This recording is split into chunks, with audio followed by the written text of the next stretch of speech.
Hello, everybody, and thank you for tuning in to Mixed Text and Politics.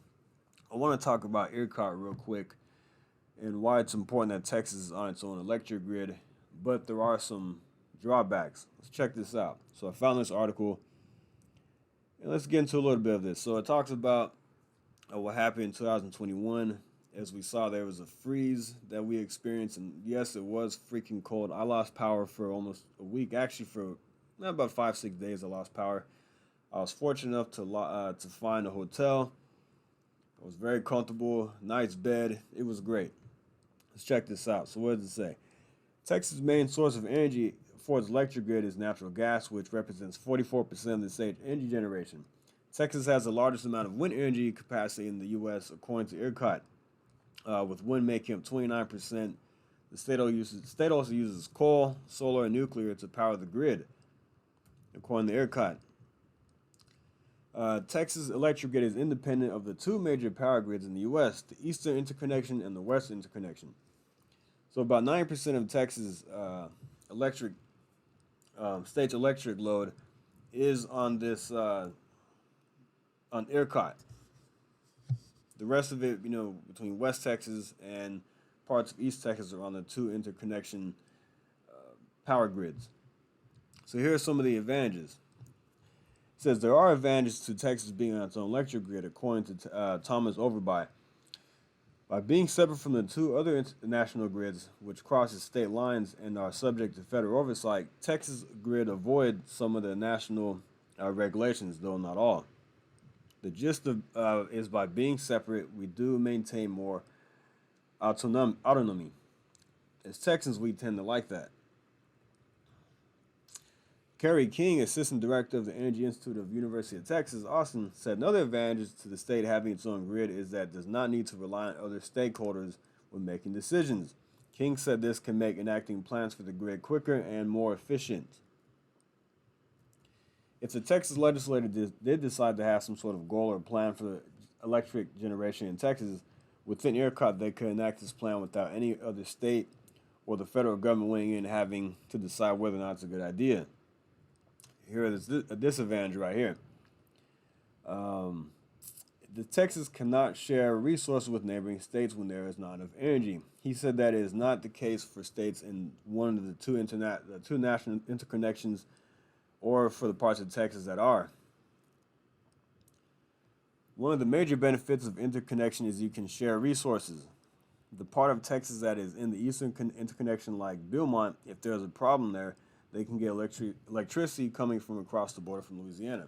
So that is a benefit to being on the two other national grids, is you can share those resources. Let's say if you're in North Carolina, you can talk to South Carolina, hey, I need some electricity, bam, there you go. The thing about that is you're more subject to federal oversight. In Texas, we don't like that. We like to be independent. We like to think of ourselves as self-sufficient. I know there's a lot of talk about Texas becoming its own country. A lot of people are like that. And that's because Texas is very independent. We have a lot of resources. We have a military here. We have, we have our own grid. We have a lot of land. So that's the thing about Texas, is that this being our own grid greatly benefits us. Although we cannot share resources like some other states can, we are able to efficiently run by ourselves without the federal government in most cases. So the grid has held up. The grid has held up since 2021. I know there was a lot of criticism about Texas being on its own electric grid, but that was a once-in-a-lifetime storm. We're not going to see that again for a while, most likely. There have been some upgrades, and we are paying for it. So it does come at a cost. Check this out from Dallas Morning News. Making sure Texans' air conditioning and heat stay on during extreme temperature swings is coming at a potentially hefty cost to consumers, $1.5 billion this year. That price tag is a result of steps taken to boost the reliability of the state's electric grid.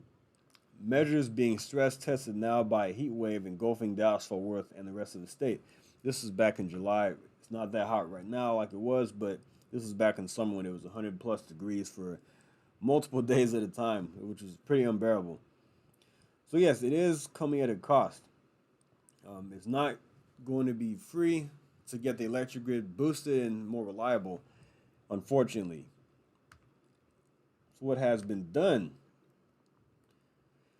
ERCOT inspected 324 generators and transmission systems in December, and the PUC levied $7.5 million in fines for not filing weather plans on time.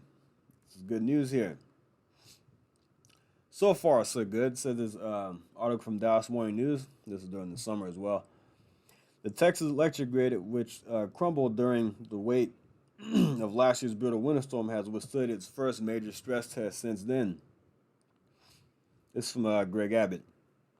We've been working for the past last year to make sure that this grid is more reliable than it ever has been in its past, and it is.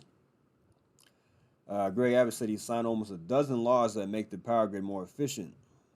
They require power generators to harden their units for winter and require inspections by regulators. They start addressing ways to strengthen the natural gas supply, a crucial part of Texas' electric system and part of last year's problem. They require backup fuel supplies so some generators, could operate even if natural gas were not available. All right, that's good. Steps taken to strengthen the Texas electric grid. Key changes from last year's Senate Bill 3, ERCOT and Public Utility Commission. Required power generators to harden units to provide adequate electricity during weather emergency. Require inspections of power generators and independent assessments of weatherization plans if necessary. Require utilities to inform retail customers about outages and ways to be protected from blackouts. Create committee to map electricity supply chain and designate priorities for service during extreme weather. Require natural gas facilities in supply chain to harden sites to operate during weather emergency. Create rules so natural gas facilities can be designed critical electric customers are prepared to operate in a weather emergency. Require competitive ancillary services to ensure reliability. May include on-site fuel storage and other fuel to last several days.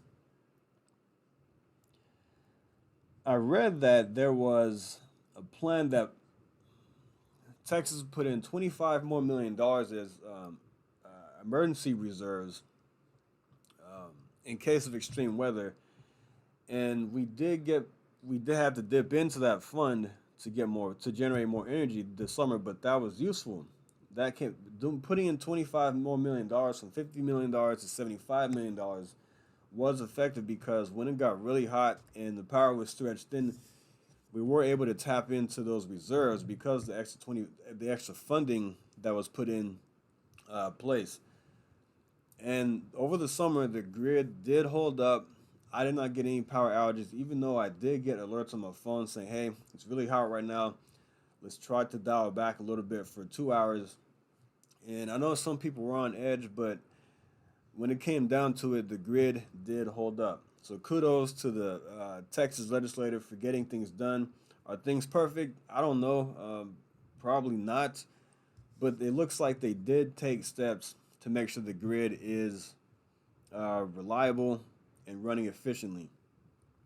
I know I am a conservative, but I feel like there was some fear-mongering going on saying that, the lights could possibly go off. I mean, both sides were doing it.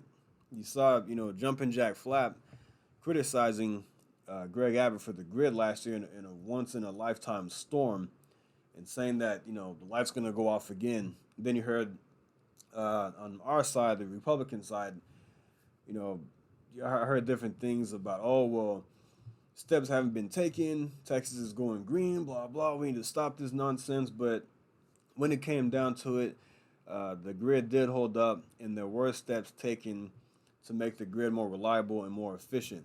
So yeah, that's that.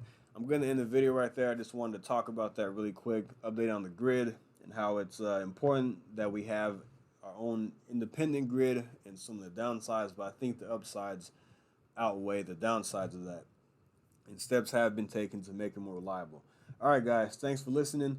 Like and subscribe, and I'll see you next time. Thank you. Take care.